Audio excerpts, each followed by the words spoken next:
Halo semua, kenabian Muhammad adalah salah satu inti ajaran Islam. Seseorang yang tidak mengakui Muhammad sebagai nabi tidak bisa dikatakan beragama Islam. Nah, apa itu nabi?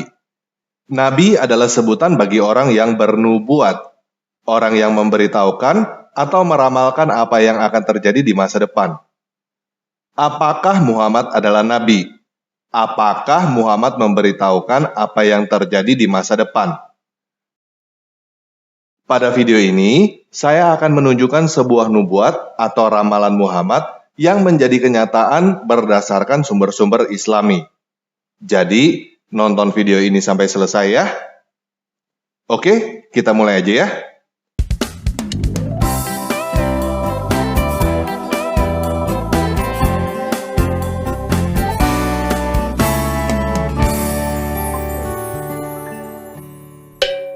Yuk kita baca Al-Quran surah 69, ayat 44-47. Dan sekiranya dia, dalam kurung Muhammad, mengada-ngadakan sebagian perkataan atas dalam kurung nama kami, pasti kami pegang dia pada tangan kanannya, kemudian kami potong pembuluh jantungnya. Maka tidak seorang pun dari kamu yang dapat menghalangi dalam kurung kami untuk menghukumnya. Nah, ayat ini adalah sebuah pernyataan dari Allah melalui Muhammad bahwa Al-Quran adalah 100% wahyu dari Allah. Allah meyakinkan umatnya bahwa jika Muhammad mengada-ngada atau mengarang Quran walaupun hanya sebagian aja, maka Muhammad akan dibunuh oleh Allah dengan cara pembuluh jantungnya dipotong. Jadi, ini adalah nubuat atau ramalan apa yang akan terjadi kepada Muhammad jika dia adalah nabi palsu yang mengada-ngada dengan menggunakan nama Allah. Paham ya? Nah, menurut hadis sahih Al-Bukhari nomor 4428, sang nabi pernah berkata di dalam kesakitan yang membuat dia meninggal, "Oh, Aisyah, aku masih merasakan sakit akibat makanan yang aku makan di Khaybar. Dan sekarang ini, aku merasakan seperti pembuluh jantungku dipotong karena racun itu."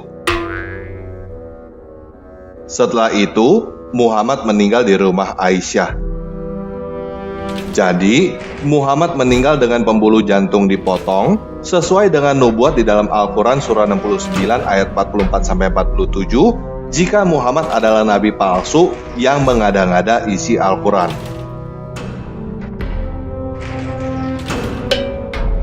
Nah, kenapa sih nabi bisa diracun sampai pembuluh jantungnya terputus?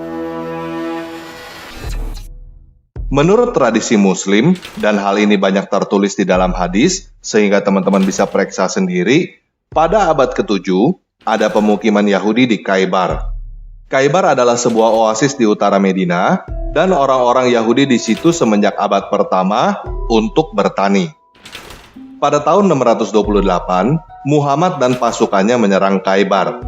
Yang melawan mereka bunuh, yang menyerah mereka jadikan tawanan, dan harta mereka dirampas. Kenapa Muhammad menyerang Khaybar? Karena ada kabar burung bahwa orang Yahudi Khaybar mau menyerang Medina. Setelah Muhammad menjarah Khaybar, orang-orang Yahudi yang menyerah dibiarkan hidup, namun mereka harus membayar jizyah atau jatah preman setengah dari setiap hasil pertanian mereka. Lalu, ada salah seorang sahabat Nabi yang bernama Dihyah meminta kepada Nabi seorang budak perempuan dari tawanan.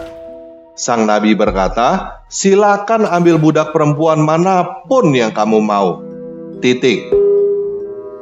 Kemudian, Dihyah mengambil seorang tawanan yang bernama Syafiyah. Namun, ketika sang Nabi melihat bahwa Syafiyah sangat cantik, dia berubah pikiran dan berkata kepada Dihyah, "Silakan ambil budak perempuan manapun yang kamu mau, kecuali yang ini." Dan setelah itu, Syafiyah dikawinin oleh Muhammad. Kemudian ada wanita Yahudi lain yang bernama Zainab binti Al-Harits yang suami, ayah, paman, dan orang-orang yang dia kenal dibunuh oleh pasukan Muhammad di Khaybar. Zainab menyajikan kambing guling yang sudah diberikan racun untuk dimakan oleh sang nabi dan para sahabatnya.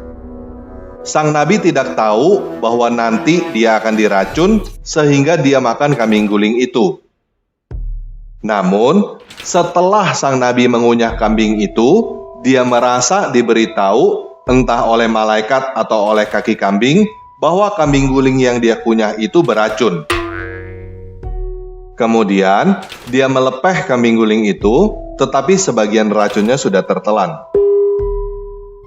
Dia langsung memberitahukan para sahabatnya untuk jangan makan, tetapi telat. Seorang sahabatnya yang bernama Bishr sudah keenakan makan dan mati di tempat. Setelah itu orang-orang Yahudi yang ada di situ dikumpulkan dan ditanya oleh sang Nabi, "Siapa ayah kalian?" Mereka jawab, "Ayah kami si Fulan." Lalu Nabi semoga Allah bersalawat dan memberikan salam kepadanya menjawab, "Bohong, ayah kalian adalah si Fulan." Mereka menjawab, "Baginda benar."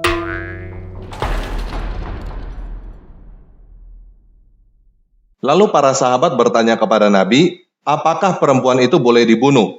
Nabi menjawab, "Jangan." Lalu Anas berkata, "Kami melihat jelas bekas racun itu kelihatan di leher Rasul semoga Allah bersalawat dan memberikan salam kepadanya." Semenjak itu, setiap tahun Muhammad sangat tersiksa. Dia mengalami sakit akibat racun yang tertelan di Khaybar. Sampai akhirnya pada tahun 632, Rasul semoga Allah bersalawat dan memberikan salam kepadanya meninggal dengan merasakan racun kambing guling di Khaybar itu memotong pembuluh jantungnya. Istri Nabi yang bernama Aisyah semoga Allah memberi ridho kepadanya selalu berada di sisi Nabi dan berkata bahwa dia tidak pernah melihat seseorang yang lebih merasakan penderitaan sakit daripada Rasul semoga Allah bersalawat dan memberikan salam kepadanya. Nah, saya tahu banyak muslim yang tidak percaya bahwa Nabi semoga Allah bersalawat dan memberikan salam kepadanya mati karena racun Khaybar.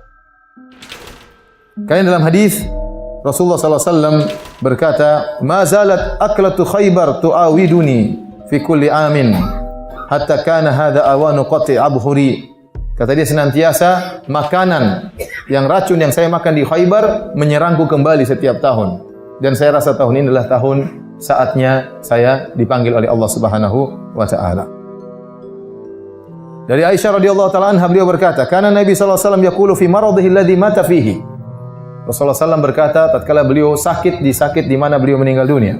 Beliau berkata, "Ya Aisyah, wahai Aisyah, ma azalu ajidu alama ta'am alladhi akaltu bi Khaybar." Aku masih merasakan rasa sakit akibat makan racun yang aku makan di Khaybar.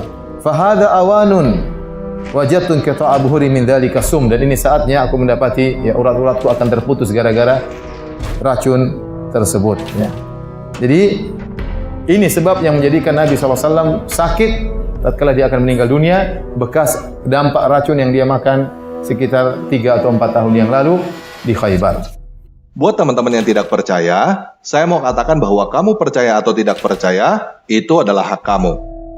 Tetapi kamu percaya atau tidak percaya, tidak mengubah kenyataan bahwa menurut Muhammad sendiri, dia merasakan mau mati karena pembuluh jantungnya terpotong akibat racun Khaybar. Jadi, jika kamu tetap mau percaya bahwa Quran adalah wahyu dari Allah, Muhammad adalah Nabi, dan manusia dengan akhlak yang paling sempurna, itu terserah kamu. Tetapi, sekarang kamu sudah tahu bahwa pada akhirnya, jika kamu mengikuti teladan Muhammad, maka hidup kamu tidak akan tenang. Kamu akan selalu hidup di dalam ketakutan. Kamu takut orang balas dendam karena kamu berbuat jahat kepada orang lain. Jadi, apa yang bisa kita pelajari dari teladan Nabi? Yang pertama adalah kualat. Muhammad berkata bahwa jika dia mengarang Al-Quran, maka pembuluh jantungnya terpotong, dan kejadian, pembuluh jantungnya beneran terpotong. Yang kedua, karena Muhammad meninggal dengan pembuluh jantung terpotong, maka sebagian atau seluruh isi Al-Quran adalah karangan Muhammad. Yang ketiga adalah jangan jahat kepada orang. Kalau jahat kepada orang, orang bisa balas dendam. Yang keempat adalah jangan sombong atau pongah. Muhammad tidak tahu bahwa dia akan diracun oleh perempuan Yahudi karena dia pongah dan memandang rendah perempuan. Yang kelima adalah jangan bodoh. Muhammad adalah contoh nabi yang teladannya bukan untuk diikutin. Tidak ada satupun orang benar yang mati dibunuh dengan racun karena merampok pemukiman warga. Nah, kalau kamu sudah sadar bahwa Al-Quran bukan wahyu dari Tuhan dan Muhammad bukan nabi, kamu punya pilihan untuk keluar dari Islam kapanpun kamu mau. Dan saat terbaik untuk keluar dari Islam adalah sekarang. Jika kamu mau keluar dari Islam sekarang, silakan katakan, saya keluar dari Islam sekarang.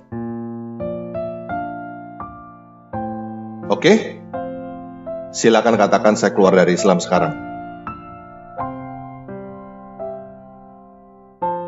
Nah, kalau kamu mau memberitahukan bahwa kamu sudah keluar dari Islam, silakan tulis, saya sudah keluar dari Islam di kolom komentar. Dan bagikan video ini jika menurut kamu video ini bermanfaat. Jangan lupa subscribe buat teman-teman yang belum subscribe. Oke, sekian video kali ini. Yesus Kristus penguasa saya mengasihi kamu.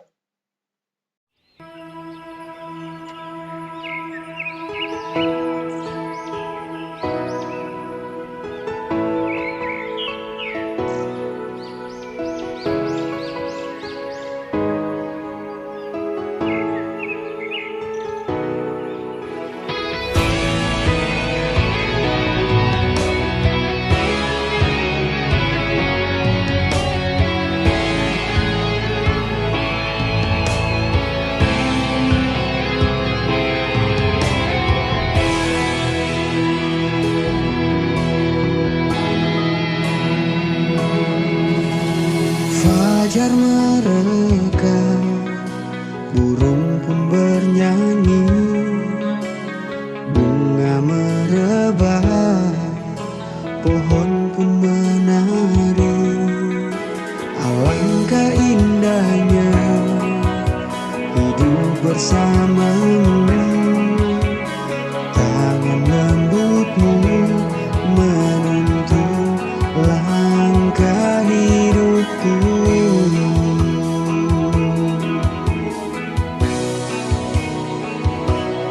Tak dapat ku hidup tanpamu, biarkan ku dekat denganmu Tuhan, bertemu muka dengan muka, menikmatimu Tuhan, menikmatimu Tuhan.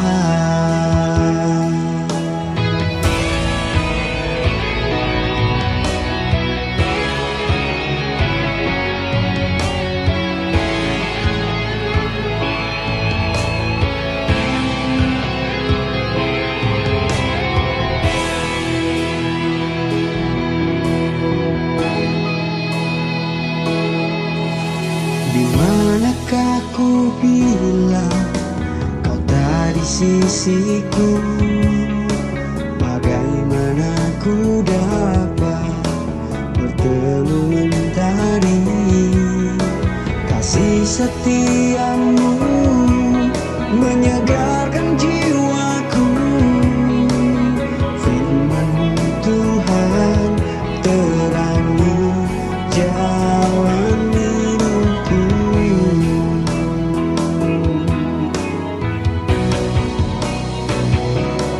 Tak dapat ku hidup tanpamu, biarkan ku dekat denganmu Tuhan, bertemu muka dengan muka, menikmatimu Tuhan, menikmatimu Tuhan.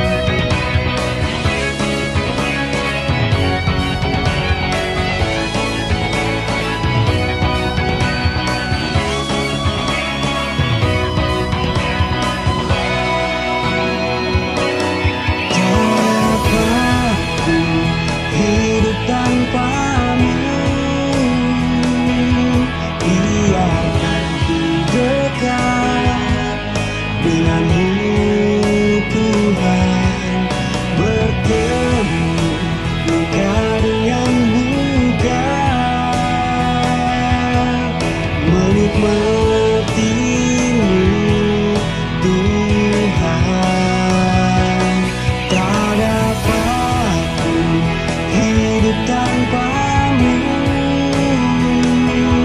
biarkan ku dekat denganmu Tuhan, bertemu muka dengan muka, menikmatimu Tuhan, menikmatimu Tuhan, menikmatimu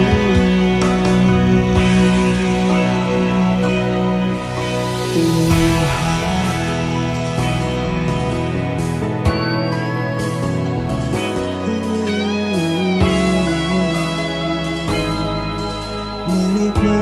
menikmatimu.